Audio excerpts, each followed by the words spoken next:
সাবধান, আগামী 7 দিন পর পৃথিবী আর আগের মতো নাও থাকতে পারে।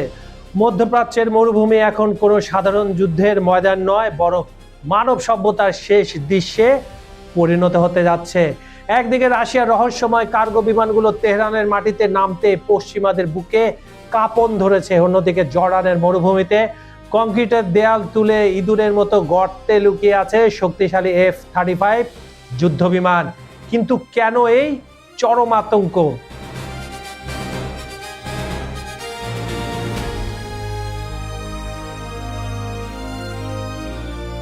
তাহলে কি পুতিন আর খামেনি মিলে পাশ্চাত্যের কফিনে শেষ পেরেকটি ঠুকে দিয়েছেন? শুনলে আপনার রক্ত হিম হয়ে যাবে। 59 কোটি ডলারের এমন এক মরণাস্ত্র এখন ইরানের হাতে, যা ড্রোন তো দূরের কথা, আমেরিকার অহংকারকে আকাশে ছাই করে দেবে। এদিকে মার্কিন গোয়েন্দারা যে চাঞ্চল্যকর তথ্য ফাঁস করেছে তা শুনলে আপনি শিউরে উঠবেন। ইরান নাকি পরমাণু বোমা তৈরির বোতাম টেপার ঠিক 1 সপ্তাহ দূরত্বে দাঁড়িয়ে।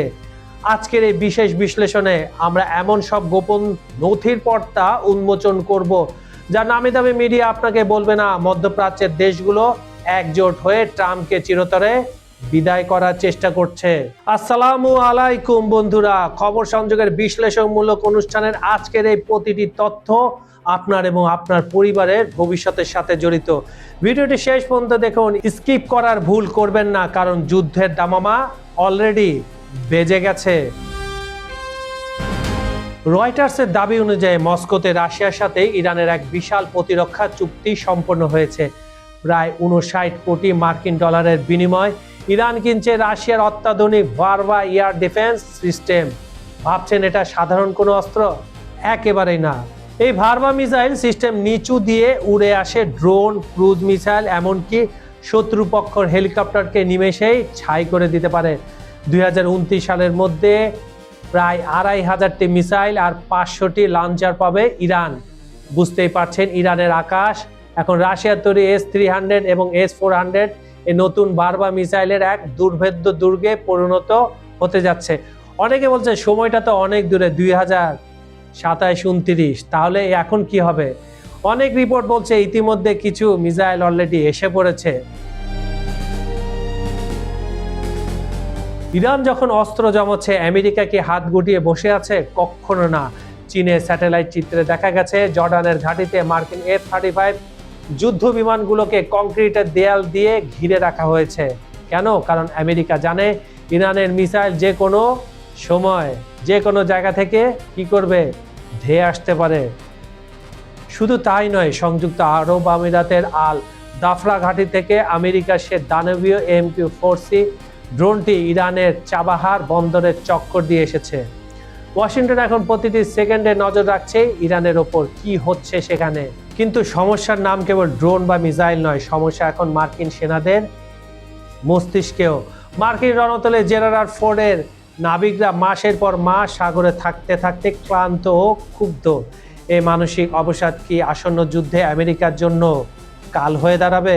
তবে আগুনে ঘি ঢেলেছেন মার্কিন বিশেষ দূত মাইক হাকাবি। তার একটি মন্তব্য পুরো আরব বিশ্বকে খেপিয়ে তুলেছে।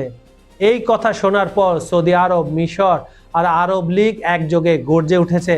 তাদের পরিষ্কার কথা, আঞ্চলিক সার্বভৌমত্ব নিয়ে ছিনিমিনি খেললে ফল কিন্তু ভালো হবে না। একদিকে ইসরায়েলকে তুষ্ট করার চেষ্টা, অন্যদিকে আরব বন্ধুদের হারানো। ট্রাম্প কি নিজের জালেই নিজে জড়িয়ে যাচ্ছেন?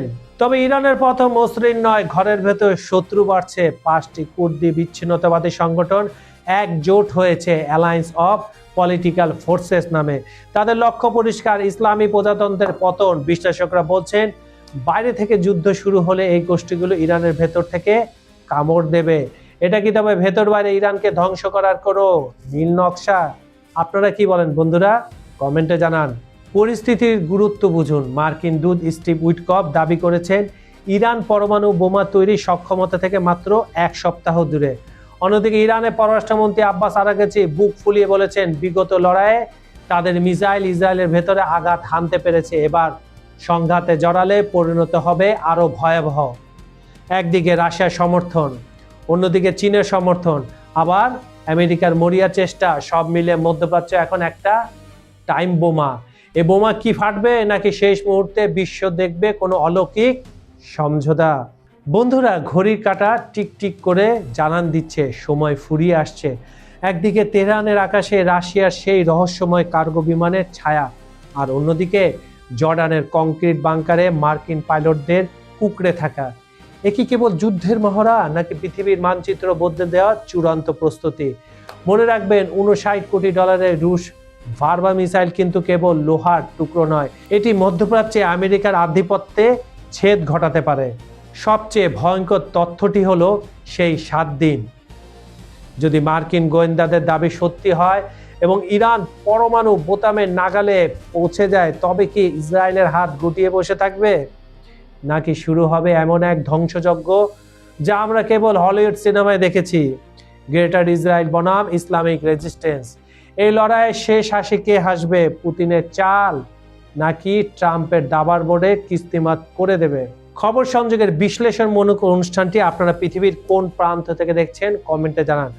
বাংলাদেশ, ভারত, পাকিস্তান, শ্রীলঙ্কা, নেপাল, ভুটান, মালদ্বীপ, ইন্দোনেশিয়া, মালয়েশিয়া, থাইল্যান্ড, চীন, জাপান, দক্ষিণ Korea, America, UK, Italy, Georgia, Russia, Europe, Ukraine, Brazil, Argentina, Venezuela, Kuwait, Iraq, Iran, Jordan, মিশর, সিরিয়া, সৌদি আরব, দুবাই, মধ্যপ্রাচ্য, যেখান থেকে দেখুন না কেন, আমরা আপনার মতামত শুনতে চাই। এখন প্রশ্ন আপনার কাছে, আপনি কি মনে করেন রাশিয়া ইরান জোটই হবে আমেরিকার পতনের মূল কারণ, নাকি ঘরের শত্রু বিভীষণ কুর্দি বিদ্রোহীরা ভেতর থেকে ইরানকে তছনছ করে দেবে? আপনার কি মনে হয় আগামী 7 দিনে কি সত্যি শুরু হতে যাচ্ছে কিয়ামত তুল্য সেই তৃতীয় বিশ্বযুদ্ধ? তর্ক করুন, যুক্তি দিন, আর কমেন্টে ঝড়ের বেগে আপনার মতামত জানান। খবর সংযোগের এই বিশেষ বিশ্লেষণটি শেয়ার করে বিশ্বকে জানিয়ে দিন পর্দার ওপারের আসল তথ্য। আমি কাজল হায়দার আজকের মতো বিদায় নিচ্ছি। দেখা হবে ইতিহাসের কোনো এক রক্তক্ষয়ী মোড়ে। ভালো থাকবেন। আল্লাহ হাফেজ।